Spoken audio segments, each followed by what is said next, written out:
This video was brought to you by Imprint. Last week, Eurostat published its government finance data for the EU, and, well, it didn't make for happy reading. In 2023, all member states except Cyprus, Denmark, Ireland, and Portugal ran budget deficits, and 11 member states had deficits higher than 3% of GDP, putting them in violation of the EU's fiscal rules.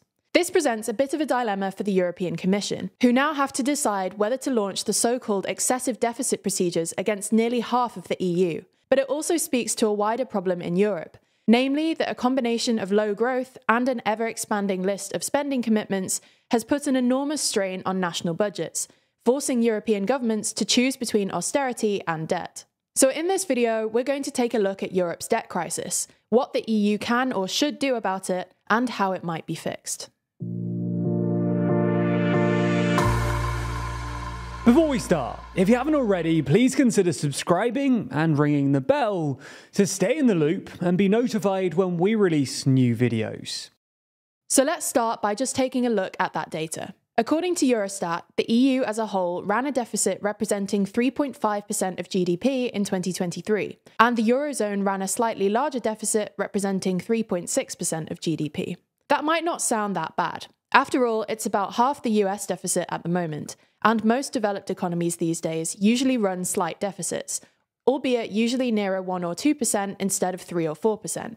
However, this number masks some massive intra-European differences. On one end of the spectrum, we have Denmark and Cyprus, who actually both ran budget surpluses representing 3.1% of GDP last year. These numbers are, frankly, pretty amazing, although it's worth noting that there are specific factors at play in both cases. Denmark's economy has been boosted by Novo Nordisk, the Danish pharmaceutical company that makes the world's most popular weight loss drugs, Ozempic and Wegovy, while Cyprus's economy has apparently benefited from its role as a hub for laundering Russian money, at least according to reports from Le Monde and the ICIJ.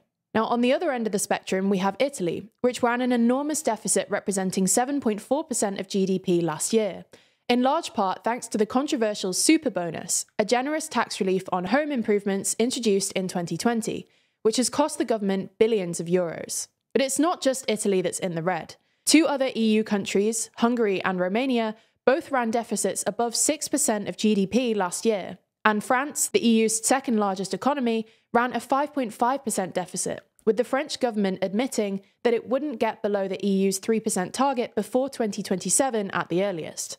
At first glance, this might sound a bit odd. After all, Macron is widely perceived as a fiscal conservative, not least because he pursued some pretty neoliberal reforms during his time as finance minister in the 2010s. And the last time France was really in the international headlines was last year during the strikes against the pension reforms, which Macron justified as necessary to reduce the French deficit.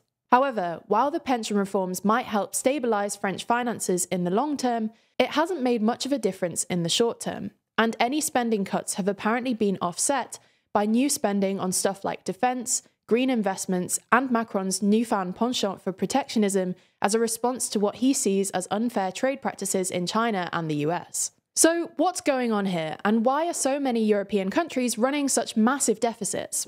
Well, there are two fundamental reasons: weak growth and an ever-expanding list of spending commitments. Let's start with weak growth. For a variety of reasons, including higher energy prices, stagnant productivity, and a global rise in protectionism, especially in China and the US, the European economy is currently seeing very little growth.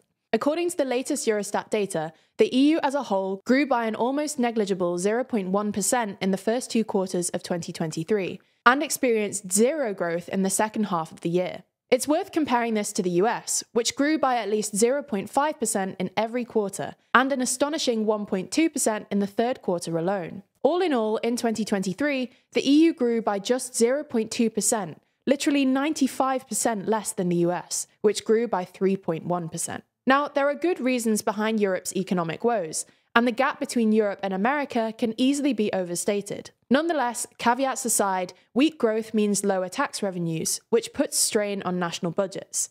This wouldn't necessarily be a problem were it not for the second reason, which is Europe's ever-expanding list of spending commitments.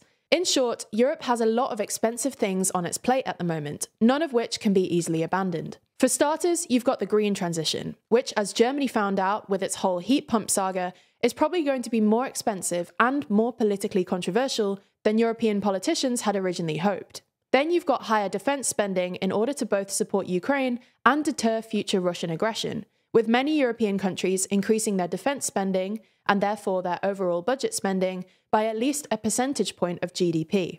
And then finally, you've got the return of what's sometimes called industrial policy, which basically involves actively subsidizing certain European industries, either because they're deemed strategically significant or at risk of being undercut by unfair trade practices from other countries. On top of all this, Europeans are used to having some of the most generous welfare states in the world, which are becoming increasingly expensive to maintain as tax revenues stagnate and European populations age. So what can European governments do about all this? Well, they have basically three choices. You can either do more debt, which is what France has done, raise taxes, which is sort of what Spain is doing, or you can cut spending, i.e. austerity, which is what countries like Finland have done, paring back the welfare state to make fiscal space for stuff like more defence spending. If this is done conservatively and without intra-European cooperation, none of these are great options, as many European countries already have both high debt and tax burdens by international standards, and austerity is deeply unpopular with European electorates, which is understandable given the fact that it didn't seem to work in the 2010s. All in all, it looks like Europe might need some more radical thinking to get out of its fiscal funk. As a final thing, these numbers present the European Commission with a difficult dilemma. The EU's fiscal rules were suspended during the pandemic, but they're due to come back into force in June, and while there are exceptions available for stuff like new defence spending, if the criteria were applied properly, this would mean imposing so-called excessive deficit procedures, including fines and the withdrawal of ECB support, on at least most of the 11 countries with deficits exceeding 3% of GDP. While there's an obvious rationale for these sorts of measures, they will nonetheless be politically contentious, and risk restarting some of the uncomfortably moralistic arguments we saw between the more and less fiscally responsible EU countries during the Eurozone crisis. Understanding these kinds of economic theories are difficult, and honestly, even politicians don't always seem to understand them. So maybe they could do with checking out the lesson How Governments Fight Inflation on Imprint. Just like TLDR, Imprint is all about turning complex books and topics into something you can learn quickly, conveniently, and visually. It's super quick, with most lessons taking less than 2 minutes to complete, summarizing knowledge from all kinds of topics using Harvard professors and best-selling authors to teach you key concepts. It's convenient because it's all housed in their easy-to-use mobile app, letting you replace doom scrolling while waiting for your train or coffee with actual learning. And it's visual because, well, just look at their app. If you've not used it before, you've likely never seen anything quite like it. Unlike traditional books, their animated explanations help you stay focused, understand concepts quickly, and actually retain what you learn.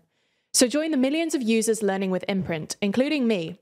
I'm taking their course called Why We Sleep right now, and you can do that too using the link in the description. Plus, if you use that link, you'll get a free 7-day trial and 20% off an annual plan when you sign up. And they'll know that you came from us. So check it out, support the channel, and thanks for watching TLDR.